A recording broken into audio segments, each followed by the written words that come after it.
Yes, Mark. Here at PARI, we have designed our network infrastructure with video conferencing in mind from day one. We brought in consultants from MCNC who operate the North Carolina Research and Education Network. NCREN does way more than just bandwidth, although these days everything's being carried over Internet Protocol networks. Back in the day, early days of NCREN, they actually carried video separately over point-to-point microwave links. And so they actually have a dedicated video division that's all they do is video conferencing between the universities in the North Carolina university system, as well as for all of the community colleges and K-12 educational institutions. So as far as the state of North Carolina is concerned, and I would go as far as to say the entire country of the United States, NCREN has some of the best video experts in the country, and they help their endpoints design their networks to meet the standards required to use video on their network. So in 2006, we were visited by NCREN, and several other consultants came, and we had a little seminar here talking about video connectivity.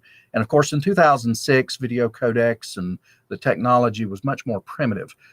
So you would buy something very expensive from Sony or from Polycom or from some other, Tandberg was the other big name at the time, and they would use H.323 video conferencing, which is a nightmare on the technical side to support. But like all video conferencing, like all video conferencing solutions, H.323 requires robust bidirectional bandwidth. And this is the part of the equation for rural broadband especially that is difficult to meet. Students typically, if they have DSL, typically will have less than 1 megabit of upload bandwidth. And for good interactive video that does not intrude upon the education experience. I have experience doing classes by video conferencing where a network blip or a glitch would cause the video to do weird things and the audio to stutter, and technical glitches like that, especially when you're addressing K-12 students, they tend to laugh over every little glitch and over every little hiccup of the connection, because network glitches can actually make you say different things than what you actually said. The packets can go out of order. Things can look weird. The video can freeze, and you can be caught in a in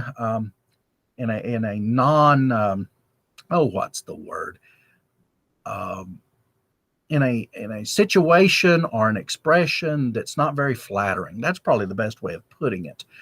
That people will end up laughing at, and it detracts from the education experience. And so you need smooth bandwidth, low latency, and that's what NCREN was checking when they actually came here and performed their network performance audit before they would actually agree to allow us to be an endpoint. And so we were then certified as an endpoint, and we still have that equipment. But these days we use other technologies such as Microsoft Teams or Google Meet, or of course everybody's using Zoom these days. These technologies work much more efficiently than the old H.323 stuff ever did. It's a much better solution than the old Polycom codecs or the Tandberg or the Sonys, and so those don't get much use anymore. But they still have their bandwidth requirements. Better quality, yes, but they require about the same amount of bandwidth. And so bandwidth is really key. Latency is key. Reliability, glitch-freeness, to coin a very difficult to pronounce word, is very important to the user experience and especially to the student experience to keep the educational experience from being impeded by technical issues. Back to you.